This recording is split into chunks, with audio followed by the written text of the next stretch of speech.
Hello le monde, bienvenue dans ce nouveau café virtuel. Aujourd'hui, on va parler de la pression sociale.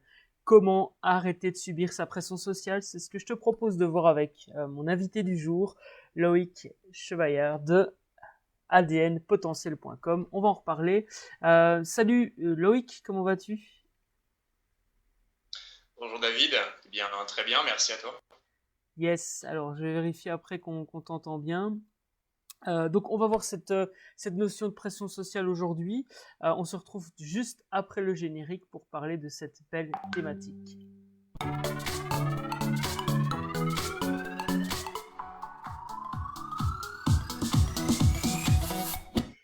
Bienvenue donc dans ce nouvel épisode. Bonjour Loïc, comment te portes-tu?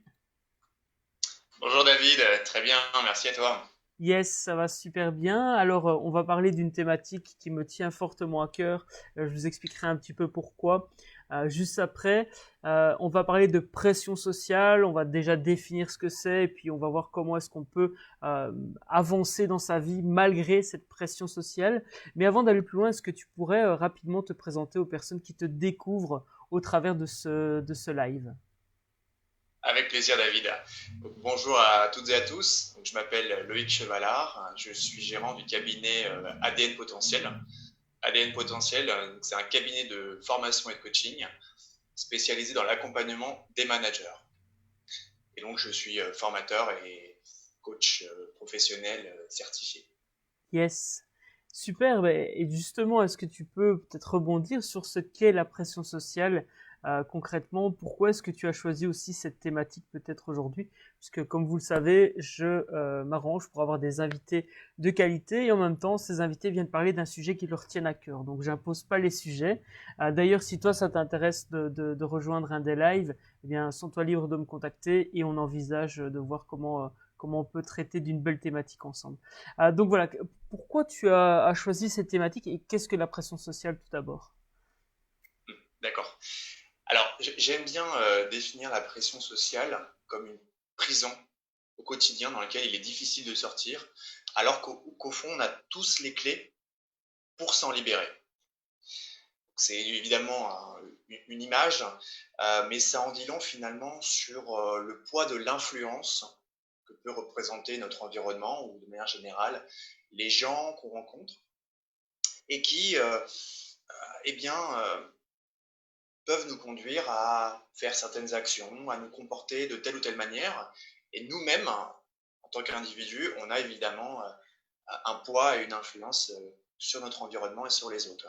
Et c'est un sujet qui me tient particulièrement à cœur parce qu'aujourd'hui, je vois des personnes qui ont toutes les cartes en main pour prendre leur envol, pour se sentir bien, pour aller vers une vie abondante de bonheur et, et de succès finalement sur beaucoup de registres.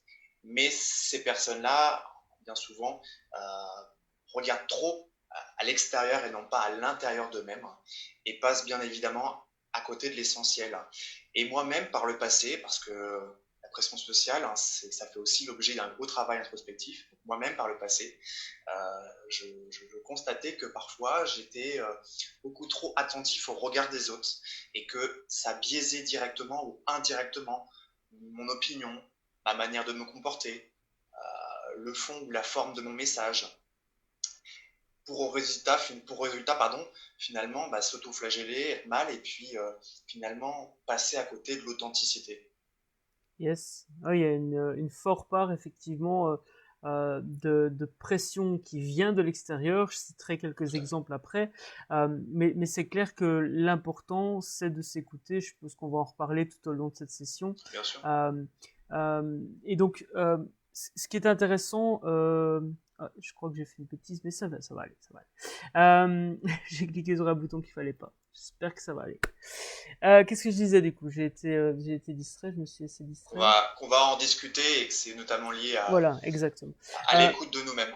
voilà, j'avais pris la définition de Wikipédia, alors ça vaut ce que ça vaut, mais sur Wikipédia, on découvre, quand on parle d'influence sociale, que le fait, donc c'est influence sociale ou pression sociale, est l'influence exercée par un individu ou par un groupe sur chacun de ses membres dont le résultat est d'imposer des normes dominantes en matière d'attitude et de comportement. Et en fait, moi, les exemples que j'aime citer, c'est par exemple la maison. Tu vois, quand tu avances dans ta vie, il y a un moment donné ou un autre où tu as la pression sociale qui fait que on va t'interroger sur alors c'est quand que tu achètes une maison, c'est quand que tu deviens propriétaire.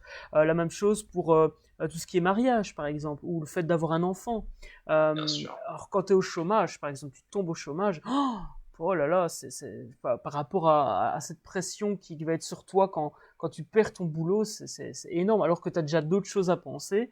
Et alors un autre exemple, c'est quelqu'un qui termine pas ses études, ou alors quand tu es parent, si ton enfant arrête les études, ben oh là là, c'est quelque chose de très mal vu, entre guillemets, alors qu'en fin de compte, ce qui compte, c'est sa propre vie, je pense. Alors, je veux bien ta réaction par rapport à ça. Bien sûr, bah, effectivement, là, tu as déjà bien touché au sujet.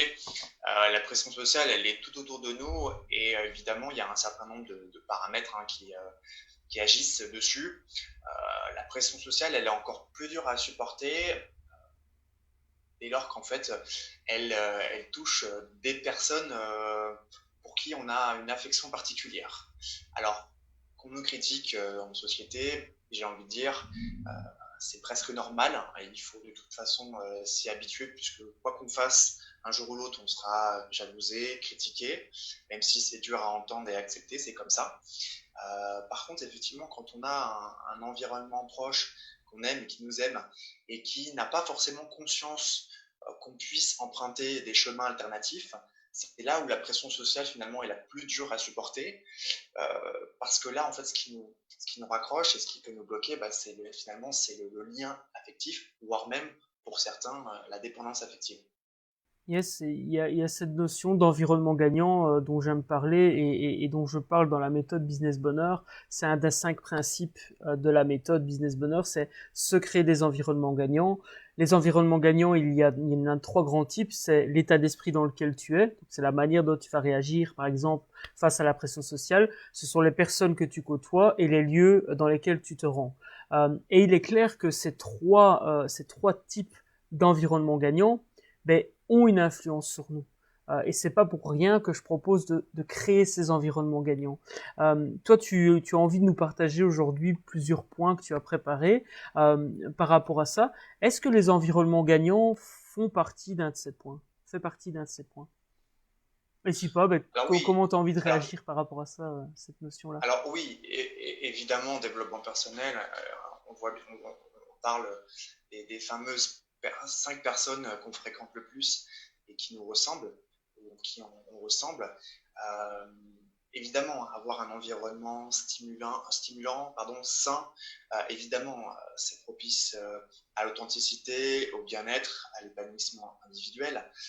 Maintenant, même auprès de personnes qui nous veulent du bien, qui représentent plutôt des éléments moteurs, il peut y avoir malgré tout une forme de pression sociale. Et une forme de pression sociale anodine, ça peut être le choix du film au cinéma entre amis, ça peut être le choix de l'émission télé ou de la série qu'on va regarder avec sa copine, par exemple, jusqu'à évidemment des décisions bien plus importantes. Est-ce que je vais plutôt choisir telle boîte ou telle boîte qui m'ont accepté? Ouais, Est-ce que ou je vais le plutôt mariage, tout à l'heure, je effectivement, parlais, voilà, c'est ça, me avoir un marier, me enfant. paxer ou rester effectivement. Euh, Moi aujourd'hui, ce sur quoi j'encourage fortement les personnes pour travailler sur la pression sociale, c'est l'assertivité. L'assertivité, c'est s'affirmer et j'ai envie de plus loin, j'ai envie de dire, c'est s'entraîner à dire non. Euh, Quand on aime certaines personnes et que ces personnes-là représentent une certaine influence, dire non dans certaines situations, c'est pas évident, surtout si elles nous ont connus et nous connaissent pour être des personnes qui disent facilement oui. Dans ces cas-là, passer du tout au rien, c'est compliqué. Donc, ce que je vous invite à faire, c'est vraiment y aller de manière progressive. Pour accepter finalement cette nouvelle part de vous-même, cette manière d'être plus assertif, et en même temps pour ne pas non plus complètement choquer votre environnement. Alors, la première chose à faire quand on travaille sur l'assertivité, ça va peut-être travailler sur des petits noms pas du tout engageants. Par exemple, vous êtes au restaurant, généralement quand vous prenez une pièce de viande ou du poisson, enfin une pièce de viande généralement, ou un burger, peu importe, on vous propose généralement des frites. Des fois même, on vous ne propose même pas les frites, ça va de soi que ça va être des frites et de la salade éventuellement en accompagnement. Donc la première chose à faire, ça serait peut-être demander à avoir autre chose que des frites. Alors je sais que cet exemple peut faire rigoler certains, mais c'est déjà un premier pas vers l'assertivité.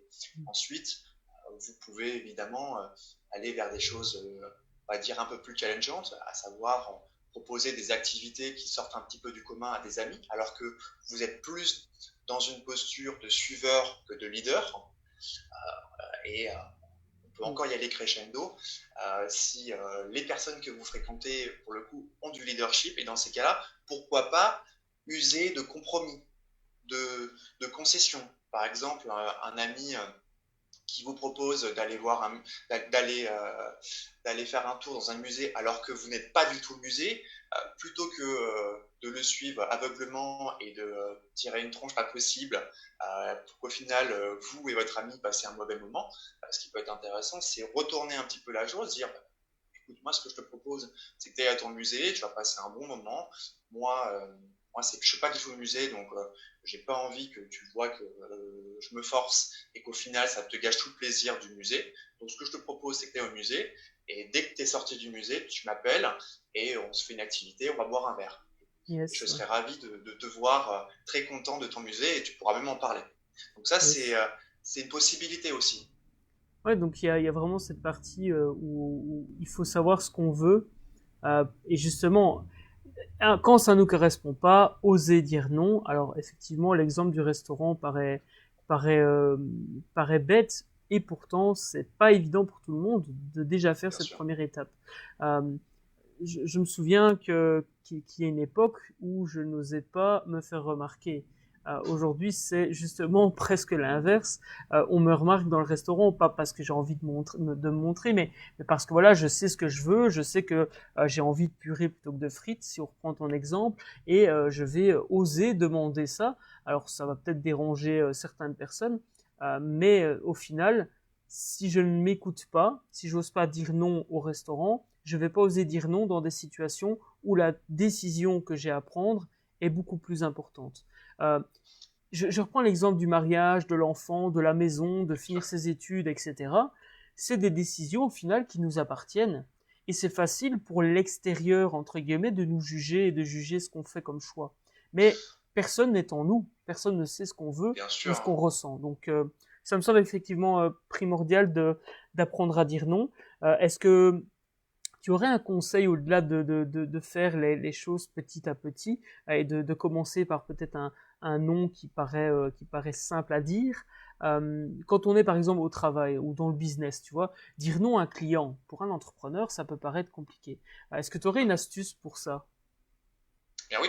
Par exemple, imaginons une situation dans laquelle un client vous demande d'exécuter une mission ou une tâche dans un délai complètement déraisonnable.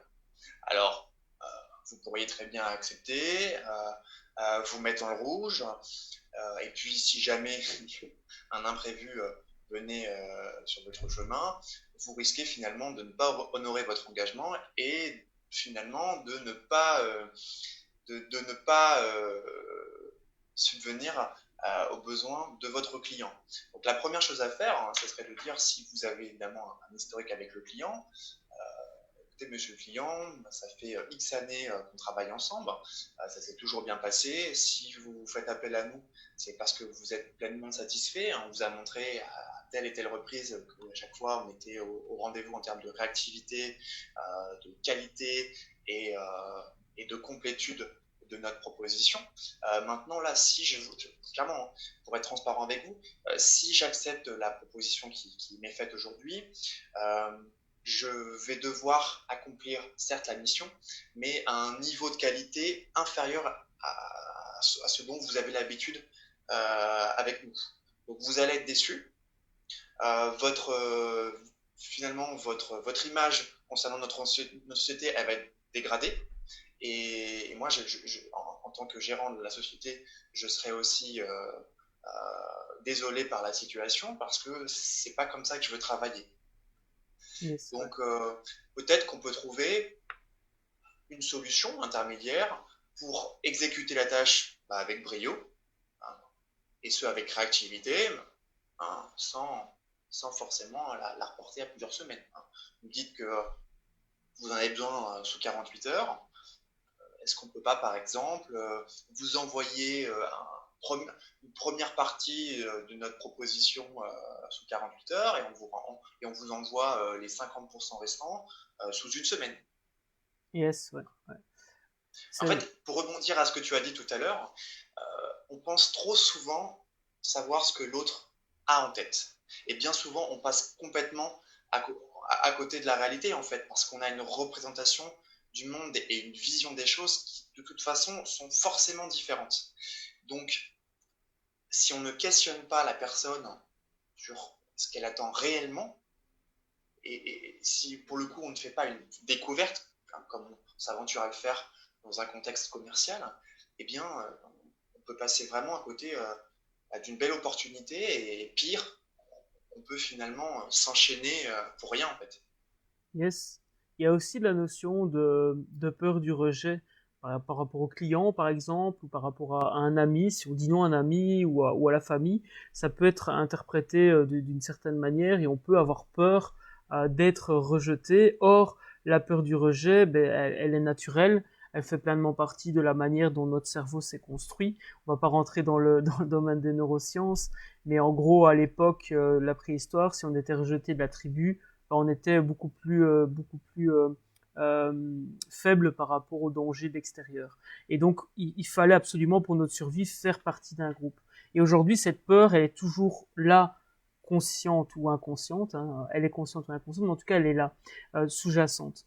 Et effectivement, dire non ou, entre guillemets, ne pas accepter cette pression sociale et ne pas faire ce que les autres attendent de nous peut nous amener justement à revivre cette peur et à raviver cette peur.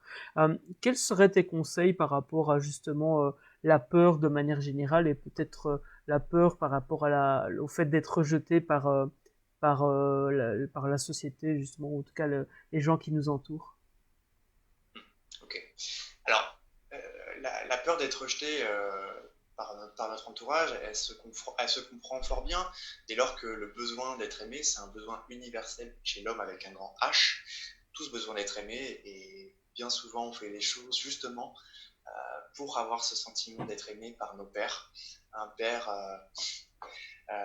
PAIR ou père nos parents.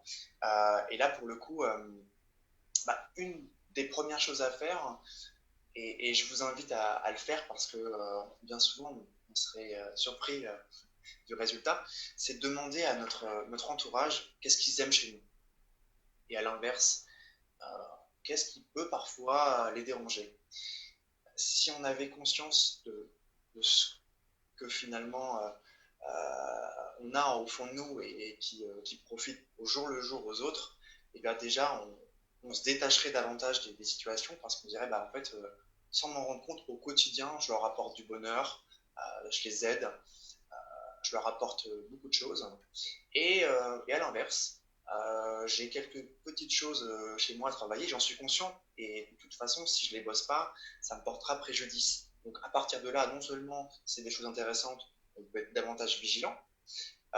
Et en même temps, si ce sont d'autres choses, on va dire plus banales, eh bien finalement, c'est pas forcément de vous dont on parle hein, quand on va vous critiquer ou quand on va vous rejeter. Hein. C'est peut-être aussi l'autre personne qui va parler d'elle-même. On dit souvent qu'on est le miroir de l'autre. Et ce qu'on n'aime pas chez l'autre, bien souvent, c'est ce qu'on n'aime pas chez soi. Donc, quand on rejette l'autre, bien, on rejette aussi une part de soi finalement. Il y a des gens, sans savoir pourquoi, ils vont pas aimer des personnes. Et là, je parle même pas finalement du rejet physique. Hein. On peut très bien croiser des personnes, dire ah, celui-là, je sais pas, il m'inspire quelque chose qui en rien ne peut m'inciter à passer à l'action. ou à l'inverse, ah tiens, celui-là ou celle-là, il dégage ou elle dégage un truc sympa, il nous donne envie d'aller vers lui ou vers elle. Alors là, évidemment, il y a un certain nombre de notions, comme la loi d'attraction, évidemment. Après, il y a les neurosciences, le neuromiroir. Peut-être que la personne, si elle ne vous aime pas et qu'elle vous rejette, c'est peut-être parce que vous ressemblez à un certain point physique ou dans vos mimiques ou dans votre vocabulaire à quelqu'un finalement avec qui elle a eu une mauvaise expérience. Bref, en fait, pour moi, tous les événements sont neutres. Dès lors qu'on se dit que tous les événements sont neutres et que finalement, quoi qu'on dise et quelle que soit finalement la réaction de notre interlocuteur, l'événement est neutre, eh bien on va se détacher de la situation et on sera plus en capacité finalement de se dire ok, est-ce que là je réagis avec émotion ou est-ce que là j'ai fait preuve d'un minima d'objectivité et de factuel. Et si on ne réagissait moins aux émotions, et bien souvent on éviterait des situations périlleuses et qui mettent à mal nos relations humaines. Yes, ben c'est pour ça qu'il faut idéalement éviter de réagir au quart de tour quand il y a quelque chose parce qu'on réagit dans l'émotion et quand c'est possible, il vaut mieux prendre du recul et poser à la rigueur écrire ce qu'on ressent à ce moment-là et puis à un moment donné peut-être se relire avant d'envoyer ce mail ou ce message et c'est pour ça aussi par exemple que les disputes ben, ça peut vite se passer. Pourquoi? Ben, parce que si on réagit au tac sur l'émotion, ben, ça va nous ramener à des comment dire à des situations où il peut y avoir des problèmes de famille, des problèmes à son boulot avec ses collègues. Je pense que les non-dits aussi, c'est quelque chose d'important. Avant de peut-être parler des non-dits, je voulais juste rebondir sur le fait qu'effectivement, je te rejoins à 100% sur le fait alors on n'est pas responsable de ce qui nous arrive, par contre on est 100% responsable de la manière dont on interprète les choses qui nous arrivent et dont on réagit face à ces actions. Et donc, je ne sais pas si par rapport aux non-dits ou autres, tu as envie de réagir. Les non-dits, de toute façon,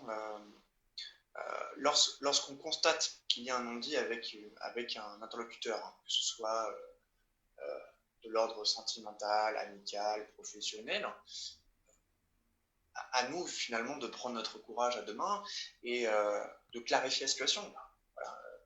Écoute, je ne suis pas sûr de bien comprendre la situation. Est-ce que tu peux apporter un peu de précision? Est-ce que tu peux clarifier la situation pour éviter tout quiproquo?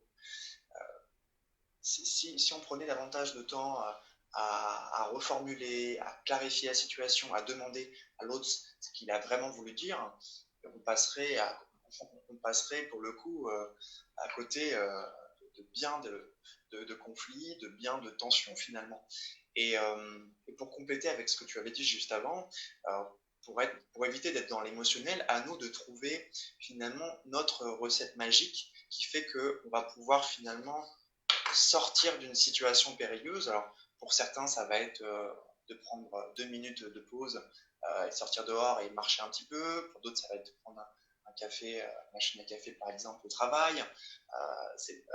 Pour d'autres, ça va être éventuellement, pourquoi pas, sortir, prendre une petite pause et écouter une musique. Voilà. En fait, à chacun de trouver finalement l'outil qui leur parle le mieux et qui leur permet de redescendre et d'avoir finalement une vision plus objective et moins biaisée de la situation à l'instant T. Ce qui est intéressant aussi dans cette notion de si ça nous touche émotionnellement, c'est qu'il y a aussi quelque chose à l'intérieur et donc ça permet de réaliser une introspection et de se poser des questions. Ah tiens, mais pourquoi quand il m'a dit ça, ça m'a touché? Je vais prendre un exemple concret. Bon voilà, je suis un peu en surpoids, on va dire ça comme ça, et il y a une époque où quand on parlait de mon poids, j'étais frustré. Je m'emballais très vite, etc. Mais j'ai compris un jour, en fait, que ce qui se passe quand on me rappelle que j'ai un surpoids, bien évidemment, si je me sens touché, c'est que au final, je sais que je devrais faire un travail là-dessus. Et à partir du moment où tu prends conscience de ça, ben, ça te libère parce qu'en fait, et c'est la même chose pour tout, hein, un autre exemple, coach certifié. Nombre de fois, on m'a demandé si j'étais coach certifié, alors que moi, mon LinkedIn, c'est consultant. À aucun moment je dis que je suis coach et on me demande si je suis coach certifié. Et il y a un moment donné où ça m'énervait et d'autant plus que c'était généralement des coachs qui me demandaient si j'étais coach certifié, un peu genre pour vérifier si je suis à ma Légitime. place et voilà. Mais c'est dingue parce que je me rendais pas compte à l'époque à quel point ça me travaillait et je me suis rendu compte en travaillant sur moi que j'avais un syndrome de l'imposteur par rapport au fait que j'étais pas coach certifié. Aujourd'hui, je le vis très bien. Je ne me qualifie pas de coach et je suis très très serein par rapport à ça. Mais je vous assure qu'à un moment donné, on me posait la question, j'allais carrément dans la confrontation.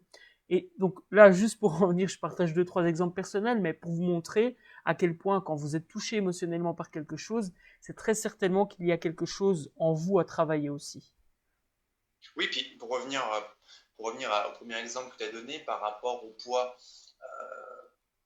à part un médecin qui peut te dire éventuellement dans telle situation, tu es considéré comme individu en surpoids, c'est la société qui te montre éventuellement que tu es en surpoids. Tu as des personnes aujourd'hui qui, pour le coup, ne sont pas en surpoids, mais sont du stade de l'obésité et qui acceptent très bien leur corps, en fait, hein, qui ont une morphologie spéciale et qui se sont fait une raison. Voilà, depuis toujours, effectivement, elles sont comme ça, ou parfois même ça peut être Mm. suite à une pathologie, et elles ont dû à un travail interne important, elles ont accepté finalement Mm. l'état physique qu'elles représentent en fait. Yes, Donc ouais. c'est la société qui te fait ces remarques, mais toi si finalement tu es imperméable à ça, Exact. tu vas même pas finalement rebondir là-dessus. C'est-à-dire, Yes, bah, et d'autant plus que comment dire, euh, que, que même si la société te fout la pression par rapport à l'un ou l'autre trait physique, si on reprend cette notion de canon de la société, si on peut dire ça comme ça, ben, euh, à partir du moment où toi, tu es bien dans ta peau, que tu acceptes cette partie-là, que tu es en santé aussi, ben c'est OK. Maintenant, si ça, et je vais reprendre mon exemple, c'est quelque chose qui me dérange, je fais un travail dessus, mais ça m'appartient, je ne le fais pas parce que la société m'a mis la pression, je le fais parce que j'ai envie d'être en bonne santé, parce que j'ai envie de vivre longtemps, etc., etc. Et c'est ça, ça. ça m'appartient. En fait, pour aller plus loin par rapport à ce que tu viens de dire, je dirais que pour plaire, il faut accepter de déplaire. C'est vrai. Ah ouais, En tout à fait, fait. aujourd'hui, je sais que par exemple, certaines personnes euh, m'aiment beaucoup et à l'inverse, quelques personnes autour de moi ne m'aiment pas. Mais je préfère une personne qui ne m'aime pas et qui va me dire je ne t'aime pas qu'une personne en fait qui va me faire croire qu'elle m'aime. Et parce que non seulement elle va se mentir à elle-même, et moi si je ne suis si finalement je suis dupe face à la situation, je vais faire naître de faux espoirs en fait. Donc accepter de déplaire, c'est finalement aller vers l'authenticité. Et quand on va vers l'authenticité, c'est déjà un grand pas finalement contre la pression sociale, parce qu'on accepte qu'à tout moment, certaines choses en nous ne vont pas forcément parler de la même manière à une autre personne plutôt qu'une autre en fait. Euh, Yes. et j'irai plus loin parce il y a, il y a une citation qui me fait toujours rire, qui dit on parle de bien de nous ou mal. Le principal, c'est qu'on parle de nous, en fait. Ouais. Et à l'ère de la viralité, en fait, hein, à travers de l'ère digitale, on voit que certains, justement, jouent là-dessus, hein, et parfois osent le bad buzz, osent parfois des discours foncièrement vrais, mais pas forcément avec la bonne forme ou sans le politiquement correct, hein. Yes. Et quand on se détache finalement de cette bien-pensance, de cette norme sociale qui nous dit qu'il faut parler comme ça, s'habiller comme ça, se comporter comme ça dans telle situation, rester à sa place Mhm. face à tel type de personne, eh bien, finalement, on se rend compte que on est vraiment maître de notre vie. On a un libre arbitre. et une liberté qu'on peut activer à tout moment, et ça n'a pas de prix. Et Yes. moi, je dis toujours que tôt ou tard, l'authenticité paiera. C'est obligatoire. Yes, d'autant plus que ben, consciemment ou inconsciemment, nous avons toutes et tous des préjugés. Et je pense que, en tout cas, de mon expérience, ce qui se passe, c'est que le plus rapidement tu prends conscience que tu es en mode je juge en fait quelque chose ou quelqu'un, eh bien plus rapidement on peut reprendre contrôle là-dessus aussi. Je vais prendre un exemple concret. Une fois je rentrais d'un rendez-vous et à la gare, il faisait tard et il y avait un groupe de jeunes. Et je t'assure que c'est venu automatiquement. Dans mon esprit, je me suis dit, va pas par là, ça peut être dangereux. Mais en quoi est-ce que croiser des jeunes, euh, même si c'est le soir, en quoi est-ce que c'est plus dangereux que d'aller à gauche? Enfin, peut-être qu'à gauche, il y a un tueur en série qui m'attend. Et donc, mais c'est dingue parce qu'on se rend pas compte à quel point ces préjugés euh, peuvent, nous aussi, faire que nous mettons une pression sociale sur les autres. Et ça, c'est aussi important, je pense, à se rendre compte sur cette notion de pression sociale, c'est que on est acteur de ça aussi. Et donc prendre conscience que nous aussi on fout la pression peut-être consciemment ou inconsciemment, ça permet de faire un travail aussi. De toute façon, tout part de soi. Je pense que on peut se changer soi-même et c'est là-dessus, comme le disait par exemple Gandhi, je paraphrase un peu, mais c'est incarne le changement que tu veux voir dans le monde. Et donc tu peux pas demander à d'autres de faire les choses si tu les fais pas toi-même. Et même si tu essaies de changer les autres, ça va être beaucoup plus compliqué que de commencer par soi-même et montrer l'exemple. Bien Donc sûr. voilà. J'ai une anecdote justement qui va de pair avec celle que tu viens de raconter. C'était il y a quelques mois de ça. Il était quasiment minuit. Je devais mettre de l'essence pour le lendemain, partir en formation très tôt. Et là, je vois 3-4 jeunes, environ 18 ans arriver, avec une dégaine, effectivement, qui, bah, si on écoute bien des gens en société, n'inspire pas forcément confiance. Et puis moi, donc, je commence à mettre de l'essence, hein, et puis à la garder sans a priori.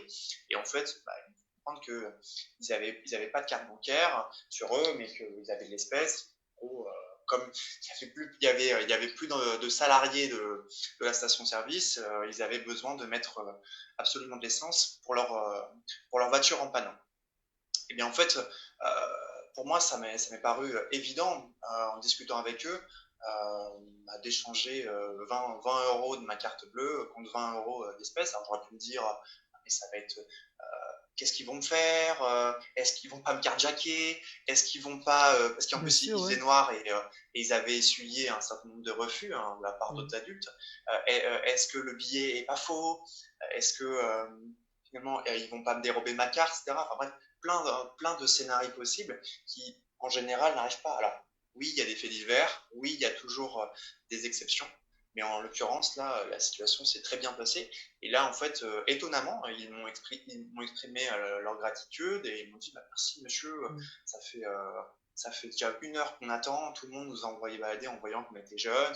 Donc, bah, en fait, on est des branleurs et du coup, personne ne veut nous aider.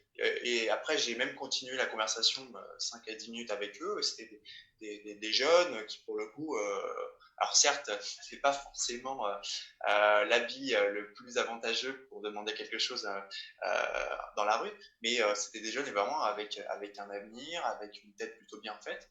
Et là encore, j'aurais pu, Mm. comme les gens précédents, en les regardant, en les dévisageant, refuser de leur donner mon aide, parce que je me suis dit, voilà, à 1 heure aussi tardive, face à 3-4 jeunes, non, c'est pas possible, ça ne se fait pas. Ah, bien sûr.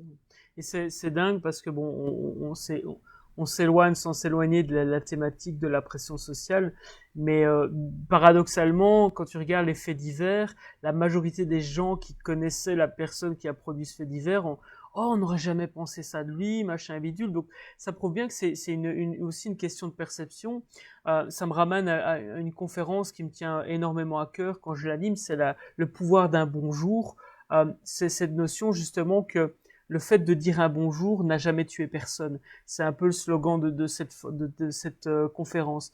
Et d'expérience, la courtoisie pour moi est un excellent moyen aussi de dépasser ses préjugés et le fait de ne fût-ce que dire bonjour à quelqu'un, peut éblouir, ébahir la journée de quelqu'un, et ça coûte rien en fin de compte. Alors oui, effectivement, il y a des dangers dans la rue, il y a des dangers dans la société, mais c'est quand même, enfin, de mon vécu, je me suis jamais vraiment fait agresser dans la rue quand je disais bonjour à quelqu'un.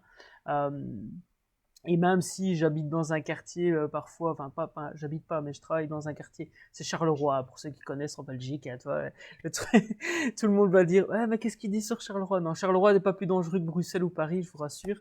C'est juste il y a les médias qui bypassent un peu ça. Bref, petite histoire. Je sais pas si tu connaissais Charleroi avant de me Oui, connaître. je connais effectivement, il y a toujours cette réputation sur C'est Charleroi. ça, ouais.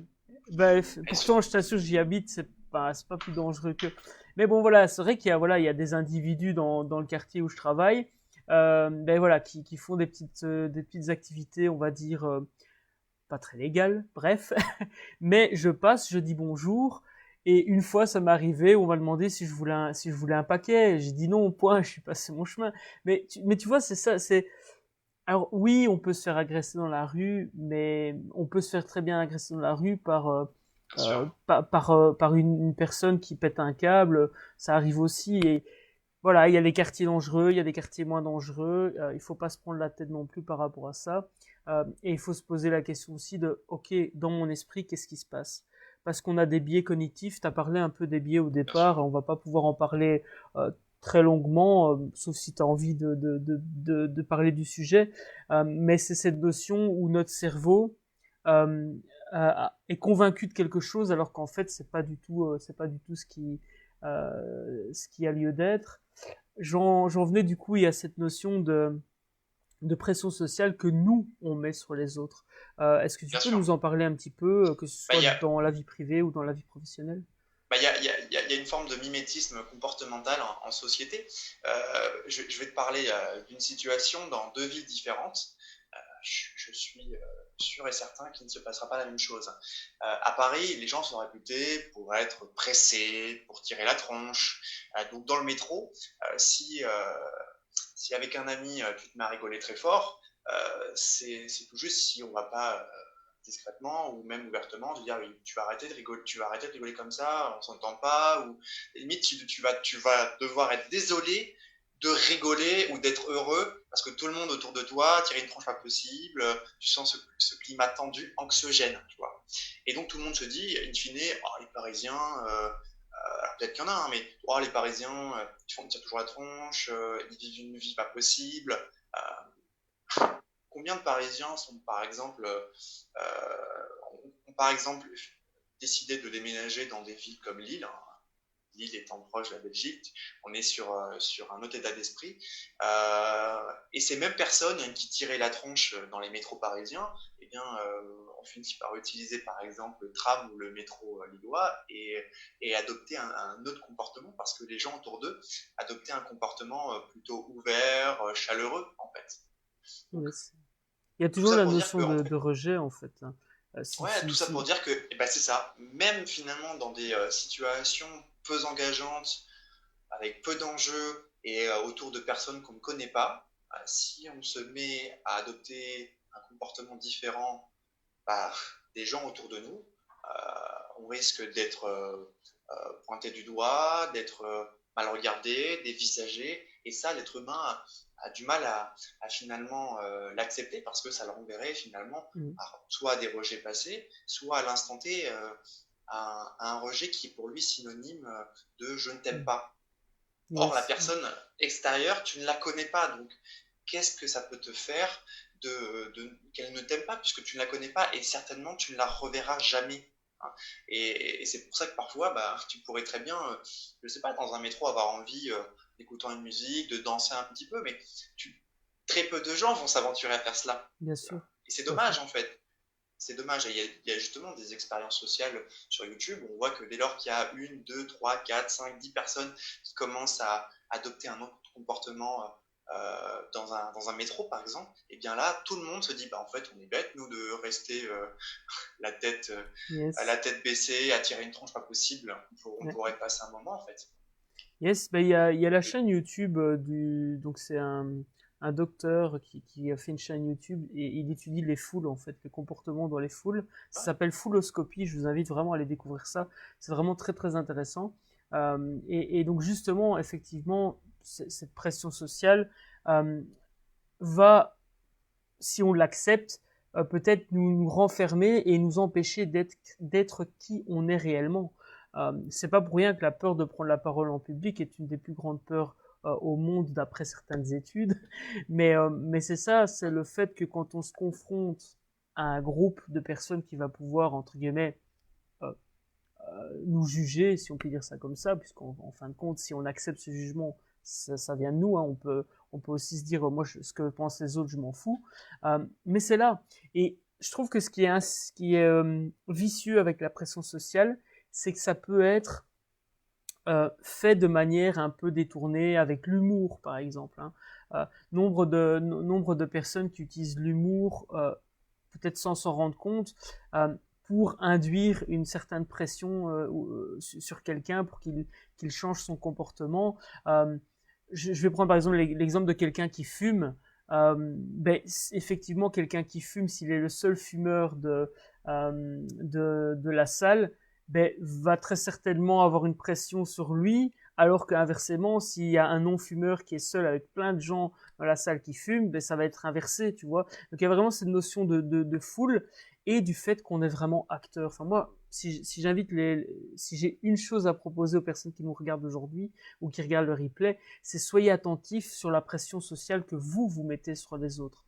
Parce que comme tu le disais tout à l'heure, Loïc, c'est si on fait quelque chose, c'est très certainement parce qu'il y a quelque chose en nous qui nous dérange. Et si on est touché par l'extérieur, c'est là aussi très certainement qu'il y a quelque chose en nous qui nous dérange. Tout à fait. Et ça peut être dans tous les domaines. L'entrepreneuriat, si on trouve vos prix trop chers et que ça vous choque, il y a très certainement un truc à travailler par rapport au prix, à l'argent et des choses comme ça. Et c'est un exemple parmi tant d'autres. C'est vrai. Et on n'en a pas parlé. Aujourd'hui, effectivement, on est toujours en phase Covid ou post-Covid, hein, selon l'avis des spécialistes. Et peut-être que ça peut être intéressant à chacun de se dire, de toute façon, on est dans une telle incertitude. Chaque jour, les actus évoluent. Chaque jour, on nous prive de certaines libertés, en fait. Hein. Chaque jour, on pense que l'activité va redémarrer et finalement, entre-temps, il se passe quelque chose d'autre dans le monde. Donc peut-être dire, après tout, cette période-là, un petit peu incertaine, est-ce que j'aurais pas tout intérêt à la prendre pour moi, à être davantage auto-centré? Alors, auto-centré ne veut pas dire égoïste et fermé aux autres, mais se dire, je vais prendre davantage soin de moi. En plus, l'automne arrive, donc c'est parfait.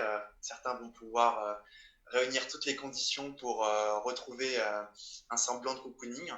Mais ça peut être intéressant de se dire, ce projet-là, par exemple, entrepreneurial, de voyage, ce projet quelconque, j'avais plutôt prévu de le faire à 35 ans parce que, en fait, je considère que j'avais besoin de ça avant pour valider les cases. Et bien, finalement, comme aujourd'hui toutes les cartes sont rabattues, peut-être que ce fameux projet pourrait être fait demain, puisque aujourd'hui, tout nous montre qu'on n'a rien à perdre et que ceux qui s'en sortiront indemnes face à cette situation, ce sera finalement ceux qui auront osé d'être ceux qui sont réellement au fond d'eux, oser l'inconnu, oser déplaire, oser faire différemment que les autres, oser aller vers des chemins, on va dire, peut-être nébuleux, mais qui à un moment donné vont s'éclaircir. Donc profitons de cette période pleine d'incertitude, d'ambiguïté, pour clarifier nos pensées, clarifier nos émotions, clarifier nos visions, clarifier nos rêves et évidemment se donner les moyens d'y arriver. Yes, écoute, ça rejoint une citation et le leitmotiv de l'académie, en tout cas un des grands leitmotifs de l'académie, qui est mieux se connaître pour mieux entreprendre. Et on pourrait parler aujourd'hui de mieux se connaître pour mieux vivre soi-même, avec soi-même, et mieux vivre soi-même avec les autres. Et je pense que c'est extrêmement important.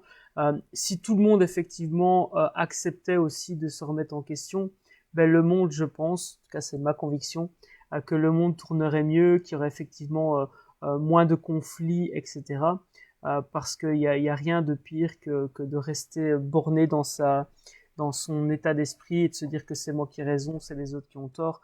Non, je pense qu'on est toutes et tous responsables. Mais Et ce que tu dis, c'est très juste, et en même temps, alors que beaucoup de gens, alors, soit ont confiance en eux, ou alors montrent qu'ils ont confiance en eux, alors c'est pas forcément toujours le cas. Moi, je constate jour après jour quand j'exerce les coachings, ou quand on fait appel à moi, que finalement, oui, il y a des personnes qui ont confiance en eux. Il y a surtout aussi beaucoup de personnes qui portent des masques et qui, au fond d'eux, ne s'aiment pas. Donc, voilà, elles se sont presque inventées des personnages. Et, et finalement, après moult efforts pour se convaincre de ce personnage, bah, elles ont fini par s'emprisonner dans ce personnage-là. Et aujourd'hui, c'est difficile pour elles de revenir en arrière parce que, comme tu l'as dit, hein, la peur du rejet, c'est une des peurs primaires chez l'homme, avec un grand H. Et finalement, revenir à soi pour ces personnes-là, ça serait s'exposer au rejet des autres qui nous ont connus sous une autre facette. Hein. yes. Et on se rend pas forcément compte d'ailleurs que qu'on porte un masque. Et la première étape, c'est la prise de conscience. C'est ça. Et c'est clair que d'aller vers des personnes comme toi, des coachs qui peuvent nous amener aussi à nous poser les bonnes questions, ça permet de faire un travail sur soi extraordinaire. Et ce qui est intéressant dans cette démarche de remise en question, d'ailleurs pour la petite anecdote, allez, ceux qui sont restés jusqu'au bout, comme ça vous le savez, Loïc a été mon coach pendant plusieurs semaines et il fait un très bon travail. Donc si vous voulez contactez-le et puis comme ça bah, vous découvrirez sa personnalité et voir si ça vous convient. Mais tout ça pour dire que même, je suis convaincu que même les meilleurs dans ce monde ont besoin, peut-être même d'autant plus, de se remettre en question, d'être accompagné par un coach, parfois par des métiers plus comme les thérapeutes ou les psychologues quand il faut traiter des choses peut-être du passé. Mais voilà, et c'est humain. Je trouve que c'est bénéfique de se remettre en question. Il faut absolument se remettre en question. Parce que sinon, on reste Ouais. borné dans sa manière de vivre, dans sa zone de confort qui en fait est devenue une prison. Et c'est important voilà, il n'y a aucune honte à aller voir un coach, il n'y a aucune honte à aller voir un psy, il n'y a Mais, aucune honte à avoir un thérapeute. Et ça, la pression bah, sociale, c'est énorme.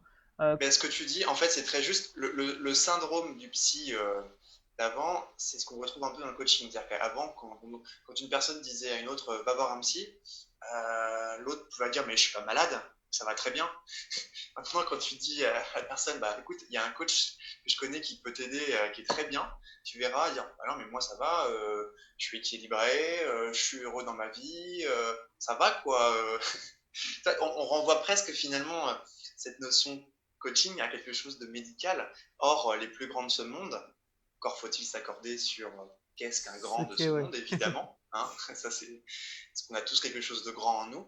Voilà. Même les personnes, on va dire, les plus populaires, je pense à Anthony Robbins, par exemple, qui est un gourou du développement personnel, lui-même, il a un coach, en fait. Bien Alors, il sûr. ne va pas forcément le dire tous les jours, mais alors qu'il est outillé et il a tout ce qu'il faut pour être heureux, pour avoir une vie abondante de bonheur, pour être dans la richesse matérielle, Mm. eh bien, lui a recours à un coach. Donc, je pense qu'avec un exemple pareil, ça devrait interpeller un certain nombre de personnes. Yes. Bah, écoute, l'image du miroir me vient à l'esprit clairement. Tout à fait. Parce que le truc, c'est que quand on a beau être outillé soi-même, voilà, j'ai des outils d'accompagnement, etc. Mais je ne peux pas voir sans miroir ce qui se passe réellement au fond de moi. Alors il y a certaines choses, il y a des déclics qu'on a quand on est outillé, mais il y a des choses qu'on voit pas ou qu'on veut pas voir aussi. Hein. On parlait du masque tout à l'heure. Il y a la notion de déni, ça fait pleinement partie aussi du processus. Parfois on rejette ou on veut pas voir certaines choses. Et donc avoir quelqu'un d'extérieur qui nous permet de nous renvoyer ça, c'est intéressant. Alors un coach va le faire parce que c'est dans le cadre du coaching et de permettre à la personne d'avancer. Et là où je voulais en venir, en fait, c'est que la pression sociale, c'est ça aussi. C'est quand on est touché par quelque chose au niveau de la pression sociale, c'est que cette pression nous renvoie à quelque chose à l'intérieur de nous. Et nous-mêmes, quand on met de la pression sans parfois s'en rendre compte sur quelqu'un d'autre, eh bien là aussi c'est qu'il y a quelque chose à travailler en nous. Et si ça touche l'autre personne, ben, c'est que cette personne-là a quelque chose à travailler par rapport à ça. Et je trouve que voilà, peut-être pour clôturer, cette image du miroir est intéressante par rapport à la pression Bien sûr. sociale. Euh, Qu'est-ce que tu auras envie de partager peut-être comme dernier mot par rapport à tout ce qu'on a vu aujourd'hui? Est-ce que tu aurais un message peut-être à faire passer aux entrepreneurs ou aux personnes qui regardent ce live et en replay ou en direct? Oser être soi-même, oser emprunter les chemins que les autres n'osent pas. Ça me fait penser à une phrase qui m'a dit un entrepreneur tout début de ma carrière professionnelle qui m'a dit tu sais Loïc, euh, si les autres vont dans une direction, si la masse va vers une direction et que toi tu oses faire différemment, généralement ça sent bon. C'est vrai, Ça veut ça. dire que ça sent bon parce que ça veut dire que ouais, tu vas te démarquer et tu aspires à une vie différente, plus stimulante, plus challengeante, en phase avec toi-même, qui va t'amener sur ton passage de belles personnes et de beaux entrepreneurs. Donc, oser être Yes. différent. Et de toute façon, qu'est-ce que vous avez à perdre? Rien. Le temps passe, le Covid a montré rien, et le Covid montre que le temps passe. Il y a eu d'ailleurs une prise de conscience, surtout en Occident, qu'on allait mourir. Alors, c'est pas une prise de conscience, là j'exagère, mais il y a un déni de la mort en France et en Occident. Et le Covid aura eu au moins le mérite, quelque part, de faire prendre conscience que il faut vivre les choses maintenant, en fait. Il faut être soi, et à tout moment, ça peut s'arrêter. Et sans vision morbide de ma part, hein, moi je me dis que la vie c'est un cadeau et qu'à tout moment ça peut s'arrêter. Et quand on ose être soi, quand on ose entreprendre, bah, on ose aussi finalement faire les choses presque sans lendemain parce que on ne sait pas de quoi demain est fait. Et ça peut vraiment arriver à tout le monde. Donc, qu'est-ce que vous avez à perdre? Peut-être que demain, vous ne serez plus là. Donc, quand on arrive à se dire ça, bah, finalement, on se détache de toutes les chaînes qu'on s'est mis depuis notre enfance. Exactement, ouais. Il y a la pression sociale financière, on n'en a même pas parlé, tu vois, ça pourrait faire l'office carrément d'un épisode entier parce Oui, que bien sûr. cette notion d'argent peut faire peur aussi, hein, tu vois, nombre de personnes qui se rendent malades parce que elles ne savent pas comment elles vont payer les factures à la fin du mois, alors qu'en fin de compte, effectivement, peut-être que demain elles seront plus là. Et je dis ça sans jugement aucun parce que je suis passé par là et je pense que c'est peut-être... Alors, l'argent est un pouvoir. On en fera un épisode dessus, si tu veux, Bien sur sûr. l'argent. Ah, ben, avec Euh, plaisir, avec plaisir. et c'est clair que cette notion... libérons-nous, en fait, de toutes ces chaînes, notamment l'argent, mais aussi la pression sociale, et puisque c'est quand même la thématique du jour. Euh, la vie est un cadeau que l'on se doit de déballer à chaque instant. Ça, c'est le leitmotiv qui m'anime tous les jours, parce qu'effectivement, on ne sait pas de quoi le lendemain est fait, et peut-être rajouter le fait qu'à partir du moment où on a une intention claire et positive, ben je pense que tout ira mieux pour le monde. Après, voilà, il y a Exactement. malheureusement des personnes qui ne partagent pas cette manière de faire, mais bon, voilà. Ça les Incarnons regarde. nous-mêmes le changement, et Et puis grand bien leur face, ça les regarde. voilà, changeons le monde en nous changeant nous-mêmes. On va citer, attends, je vais aller sur citation.com, rechercher les citations les plus Pas mal. super. Bah, écoute, merci Loïc pour cet échange. Merci David pour l'invitation. Avec grand plaisir. Est-ce que tu peux juste nous rappeler où on peut te retrouver et éventuellement si tu as une actualité, sens-toi libre de la partager. Oui, bien sûr. Alors, vous pouvez me retrouver donc sur le site que tu as cité tout à l'heure, à savoir adnpotentiel.com. Je suis également sur les réseaux sociaux, Facebook, Instagram, LinkedIn, YouTube. Et concernant les actualités, donc là, je suis en train de coécrire un livre avec 3 personnes, justement, sur, sur ce que l'entreprise et la société en général aurait tout intérêt à devenir, surtout en situation post-Covid. Donc, ça va être une contribution modeste et en même temps très challengeante de praticiens qui devraient voir le jour, début d'année prochaine. Voilà, le temps de finaliser et accélérer le processus d'écriture. Voilà. Yes. Ben écoute, je relayerai l'information évidemment. Et je suis content de t'entendre dire ça parce que pour moi c'est un livre qui a changé ma manière de voir la vie en 2008, au-delà d'avoir perdu mon père. Et ce qui se passe, c'est que je suis convaincu qu'aujourd'hui un livre est un excellent moyen de faire passer un message et que d'autres ont besoin d'entendre ce message. Et que ce soit une personne qui lise votre livre ou 50 personnes qui vont avoir la vie changée, à partir du moment où le livre existe, c'est quelque chose qui peut perdurer aussi. Et ça, c'est extrêmement important. On peut avoir des déclics à partir d'un bouquin, c'est extraordinaire. Même à partir d'un roman, hein, parfois. Même quand c'est pas un livre de développement personnel, on peut apprendre des choses sur soi-même. Donc, c'est extraordinaire. Super. Eh bien, écoute, Merci. Loïc, prends soin de toi. À très vite. Également, David, au plaisir. Et Nous, bonjour à toute ta communauté. yes, nous on se retrouve la semaine prochaine. On échangera sur une thématique. J'ai plus l'agenda en tête, donc vous regardez dans les événements et puis voilà, vous avez ça. Je sais que prochainement on va parler notamment des environnements gagnants. On en a touché un mot aujourd'hui. Donc je recevrai un invité qui s'appelle Jonas et on parlera de ça. Et je recevrai, oui voilà, c'est Bénédicte Autier qui vient la semaine prochaine et on parlera notamment de d'être vraiment soi-même. Bref, tout l'agenda est en description. Prenez soin de vous. Rappelez-vous que tout est possible à partir du moment où vous l'avez décidé et à partir du moment où vous mettez des actions en place. Impact positif et bienveillance. C'était David de l'académie businessbonheur.com avec son invité Loïc. À très vite Loïc. Hello, c'est David. Si cette vidéo t'a plu, sache que tu peux retrouver tous les épisodes en cliquant sur la playlist qui vient d'apparaître à l'écran. Sache également que tu peux télécharger mon nouveau livre Destination Business Bonheur. Si tu souhaites plus de liberté, plus de joie et plus de revenus dans ton business, c'est fait pour toi. Télécharge-le en cliquant sur la barre d'infos. Prends soin de toi pour mieux prendre soin des autres.